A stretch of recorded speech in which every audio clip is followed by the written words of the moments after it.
Hvala lepa za besedo in hvala tudi Združenju krščanskih poslovnežev za to povabilo. Zelo mi je v čast govoriti v tej dvorani, predvsem zaradi njenega simbolnega pomena, v zelo veliki meri pa tudi zaradi družbe, v kateri danes sem. Večino od vas sem že ali osebno spoznal ali pa vas poznam iz medijev in vas tudi zelo cenim, kar bo tudi, mislim, da iz prezentacije, iz enega od nadaljnih slajdov razvidno. Vodim Socialno akademijo, to je nevladna organizacija, hvala za termin dinamičnost, to je res termin, ki bi ga jaz tudi uporabil za opis naše organizacije, namreč trenutno imamo 9 redno zaposlenih, še pred letom in pol sva bila samo 2 redno zaposlena in čez 4 mesece bomo najbrž samo, nas bo okrog 5-6 verjetneje, kolikor zaenkrat vidim prognoze. Sem pa odprt za vse različne scenarije in upam, da bo tudi kaj boljši. Naše poslanstvo je, da ljudem skušamo omogočati, da razvijajo svoje državljanske kompetence in delujemo na temelju vrednot družbenega nauka cerkve, se pravi točno na temelju skupnega dobrega in človekovega dostojanstva.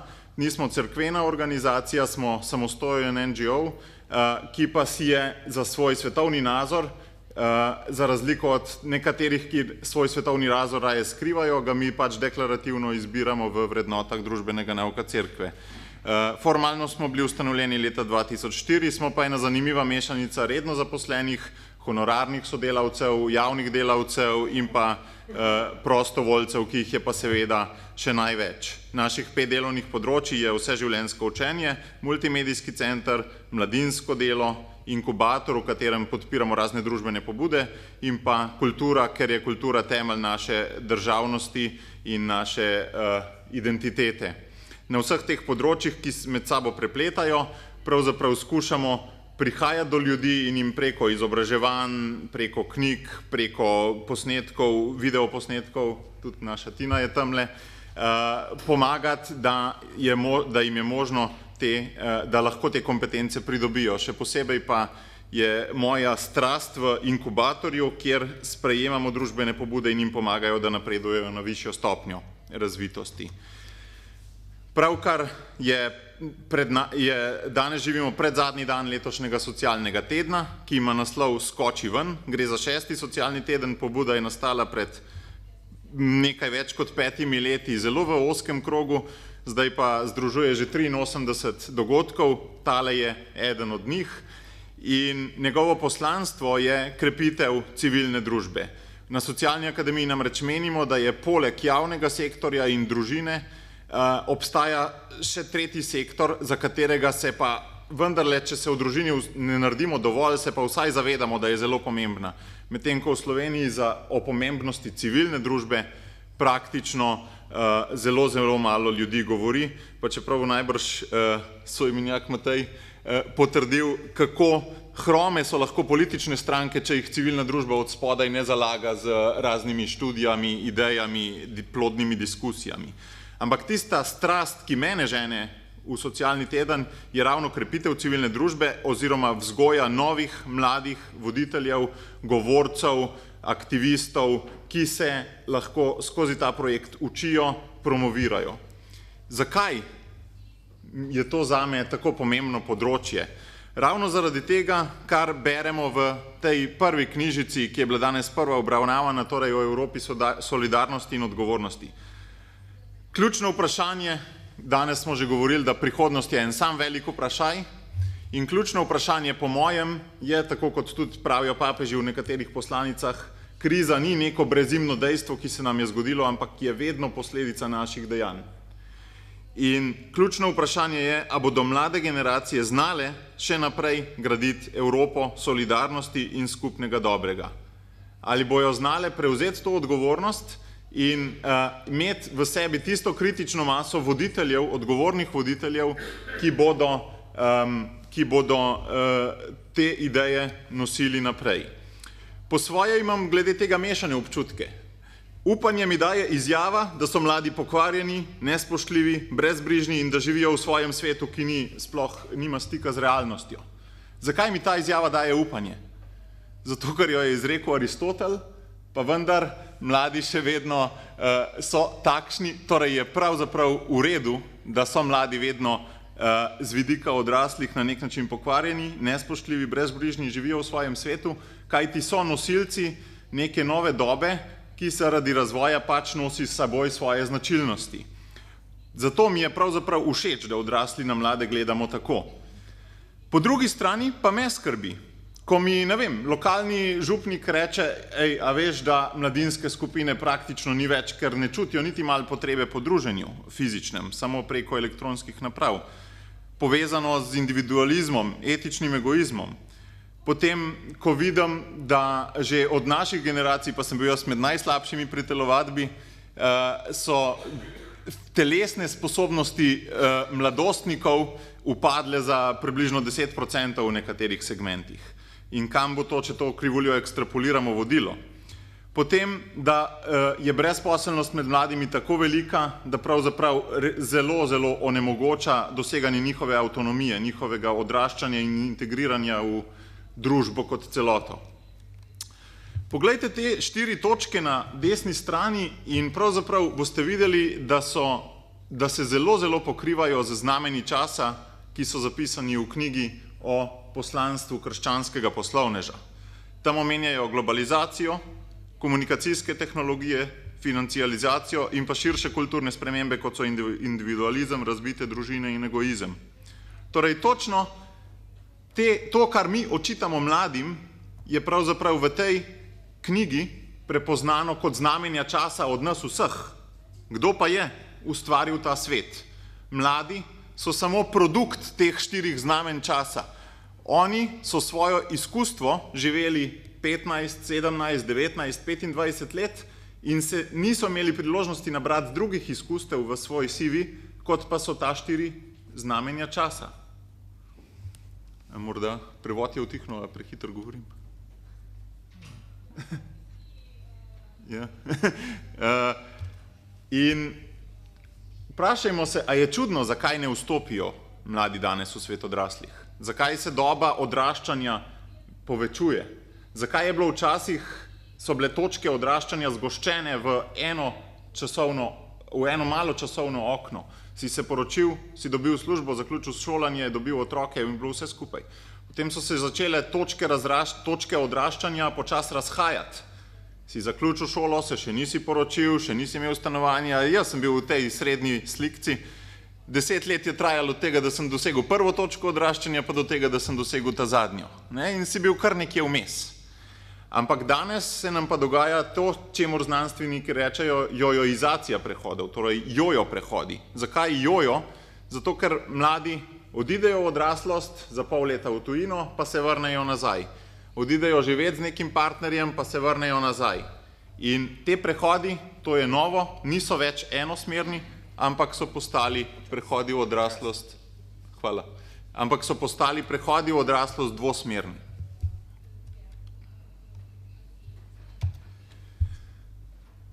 Sprašujem se pri tem odraščanju in vstopanju mladih v svet odraslih, ali so pripravljeni investirati v skupno dobro.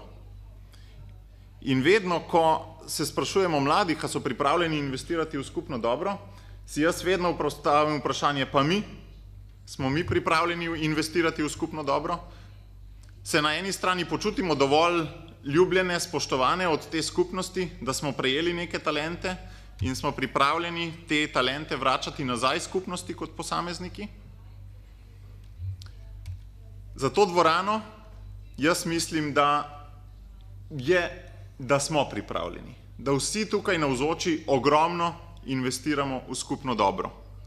Pa vendar v knjigi o Evropi berem velikrat ta stavek, ja, to je že poznano, ampak je potrebno še vdihniti življenje. Sicer to drži, ampak vsestransko uresničitev pa je še naloga, ki je še pred nami. Torej, imamo določene filozofske poglede vendarle že izoblikovane, ampak dejanja se pa kar ne zgodijo. V čem je torej problem? Pravim, verjamem, da vsi tukaj zbrani dovolj časa in energije investiramo v skupno dobro. Zato se mi ne zdi problem količina, ampak kakovost tega našega investiranja. Ključno vprašanje te moje prezentacije, ki bi ga postavil, je, ali delam prave stvari.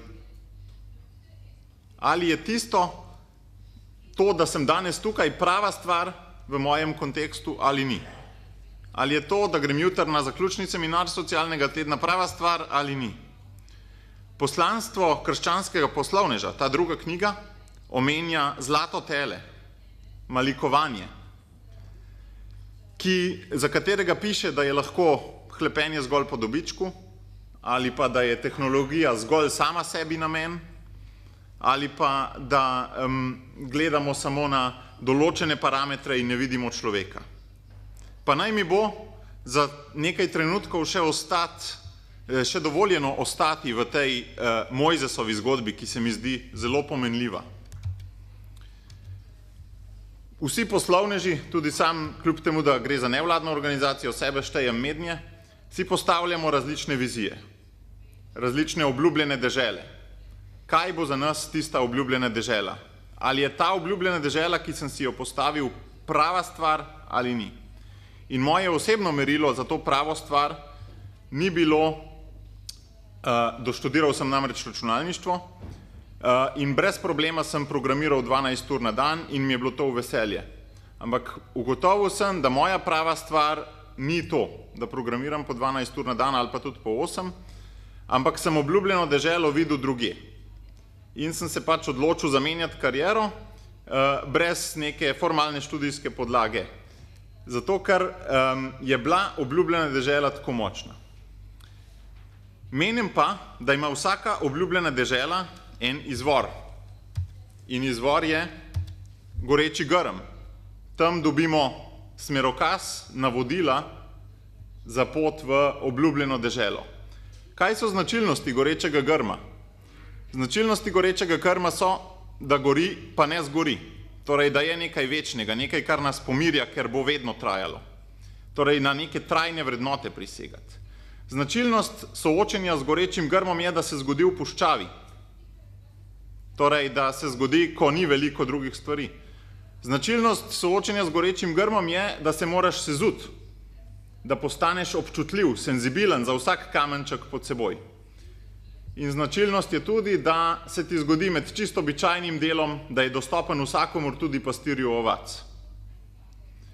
In te goreče grme je po mojem treba odkrivati v svojem življenju, zato da bomo znali postavljati prave obljubljene dežele. To so otočki strasti v mojem življenju, ki me usmerjajo v to, da morda včasih tudi pustim logično in pametno pot. Zame je bila taka, recimo to, da sem imel ponudbo, da bi ostal na faksu in greš delati v neko mladinsko organizacijo praktično zastonj, na pol zastonj. Pot od A do B, torej od gorečega grma do obljubljene dežele, pa vodi skozi Rdeče morje. In tukaj pridem do letošnjega naslova socialnega tedna Skoči ven. Skoči ven iz cone udobja, iz cone, ko ne veš, iz situacije, ko ne veš več, kaj bi sploh naredil, ampak bo rešitev prišla. Če le zaupaš in če imaš pravi goreči grm in pravo obljubljeno deželo, se bosta te dve točki povezali v daljico in bo ta daljica vodila tudi skozi to Rdeče morje. Torej, da zaključim, kako vzgajati bodoče voditelje.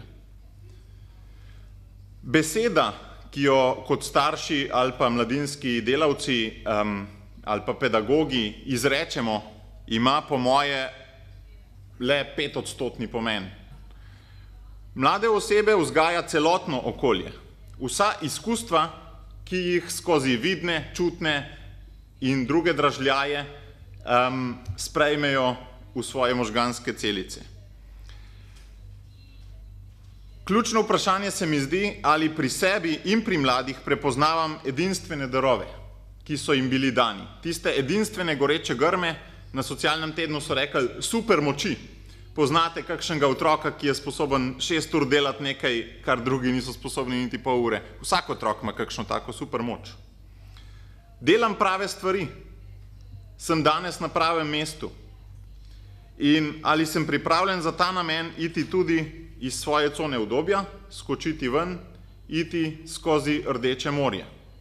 To se mi zdijo ključna vprašanja od onih 30, po njih so tudi navdihnjena, ki so na koncu knjige o poslanstvu krščanskega poslovneža, ki meni osebno pomagajo vztrajati na tej poti, ki je včasih pravzaprav, ko si v podjetju, vsaj veš tist, kar prodaš, tistim si v interesu. Pri nas pa velikrat stvari niti ne prodajamo, ampak smo odvisni od donacij in tako naprej in opaziš, da velikrat pravzaprav nisi nikomur v interesu. Ampak če si v interesu tistemu gorečemu grmu, je še vedno dovolj velik interes. Sam knjižico o Evropi prihodnosti vidim kot to srednjo slikico, kot obljubljeno deželo, kam bi bilo potrebno iti. Knjižico o poslanstvu krščanskega poslovneža pa vidim kot levo in desno sličico, torej kot knjižico, ki v meni prebuja goreče grme in ki me spravi iz comfort zona, iz cone udobja, zato da proti obljubljeni deželi napredujem. Hvala lepa.